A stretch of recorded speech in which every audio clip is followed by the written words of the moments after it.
Shin splints, or medial tibial stress syndrome, or anterior tibial stress syndrome, can be the bane of runners' lives.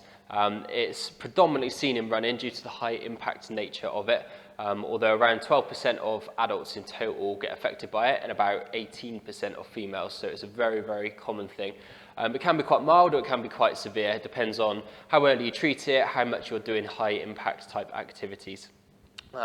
The two major muscles that we're going to look at are the two tibialis muscles, so anterior and posterior. The pain or presenting pain with shin splints tends to run up the medial side of the tibia bone or the anterior side of the tibia bone up in here. Normally tends to be medial, but it can be both. Things like orthotics can help, so we do sell super feet here in the clinic. They just tend to raise the arch of the foot. But we're going to show you some exercises here today that will help strengthen your calf, strengthen your foot, and hopefully prevent or stop your shin splints from happening. For this, I have got a little bit of equipment set out. So I have a little resistance band like this, and I also have a band that I've already secured in front of me for the movement that I'm going to do in a minute. Again, I'm not wearing shoes for this, so I want to work my foot and my ankle. So, first exercise that I'm going to do, I would advise that you do these on both feet. So even if you're only struggling with shin splints in one, the chances are you're probably going to get it in the other one. So you're best to prevent rather than to try and treat and cure. So to do this, all I'm going to do first is place the band around the ball of my foot on the top.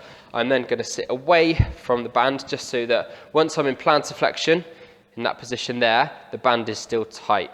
From there, all I'm going to do is point my toes up towards the ceiling or back towards me, and then I'm just going to dorsiflex. And by doing that, I'm contracting my tibialis anterior, which is the muscle here, and then I'm going to relax down, and then again, dorsiflex up, and I'm going to do that 5 times.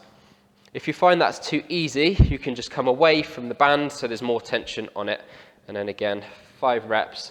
Rest down, swap your legs, and then again, go 5. And do 3 sets on each side. Again, amend the band, the pressure or the strength of the band according to the strength of your foot. You should start to feel it fatigue on sort of reps 3 and 4, especially when you get to the end of your last set. The next exercise that we're going to do, it's a similar movement. This time we're going to do it from a standing position. So with my second band, I'm going to band around my feet like that. Again, the band is around the balls of my feet, so just where the toes meet into the metatarsals. And then from there, all I'm going to do is, again, point the toes back up, so extend the toes, and then I'm going to dorsiflex with my ankle, so I'm going to try and point my foot and my toes up to the ceiling as much as I can as I pull up on the band. Good stabilization on my right leg here, but again, I'm working that tibialis anterior muscle quite nicely. And again, I should feel the burn just across the top of my shin here. You'll feel the stretch on your calf behind, but you'll also feel that you're pulling. You should feel it on the top of your foot a little bit as well, just where you're getting those muscles working. And again, we're going to go for 5. Again, nice and slow on the way up and down, and I'm going to repeat on the other side for 5 reps, 3 sets.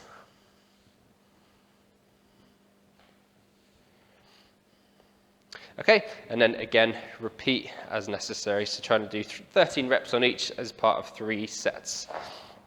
The next exercise is going to be walking up and down, and I'm going to be walking in plantar flexion and dorsiflexion. So normally within a running stride or a walking stride, I would be dorsiflexing on the recovery phase, and then plantar flex as I push through, and then up and down. So all I'm going to do on this is go through a complete walking motion in complete dorsiflexion and complete plantar flexion. By that, I mean walking on my toes, so plantar flex at the ankle, and stay nice and strong. So working that calf, you should feel your calf working quite firmly there. And then I'm going to walk backwards, so I'm going to go out, and I'm going to come back. Nice and slow and controlled. I'm in control of the movement there, I'm not wobbling around. And then I'm going to go into dorsiflexion. And again, I'm just going to walk nice and slowly and controlled. And this time I feel the contraction in the front of my shin, so that anterior tibialis muscle. Okay, and the same thing, so I'm going to go out and back doing each, and then I'm going to do 3 sets. So I'm going to go out and back again in plantar flexion, and I'm going to do that in dorsiflexion. The next exercise involves a tennis ball. And all I'm going to do for this one is get into feet shoulder width apart.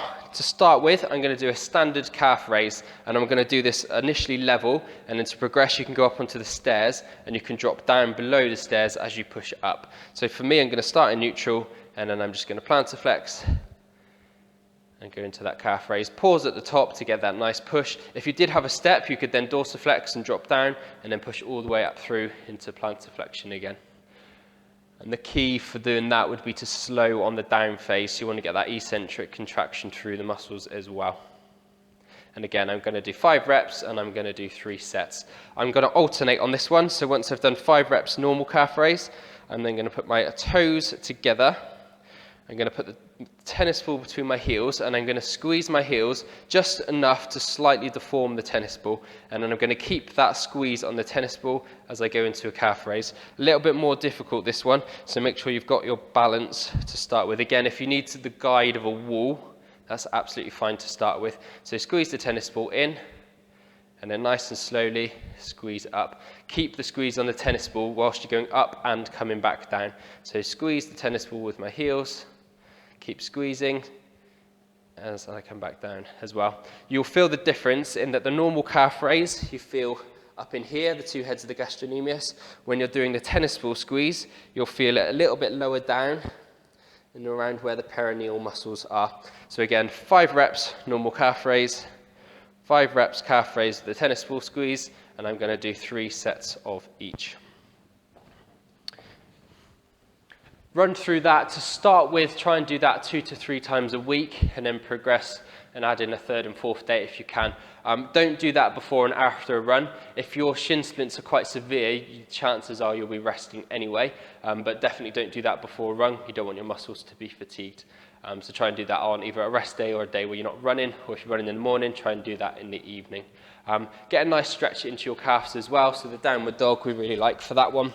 So into downward dog position and stretching out. And if you just do that at the end of this routine, it's just a nice way of loosening off the muscles. And again, you can do this quite often. You can do this one before a run. We do have a video on or a routine that's really, really good if you are about to go for a run. So it activates all your muscles. So do check that video out as well. I hope that really helps, and thank you for watching.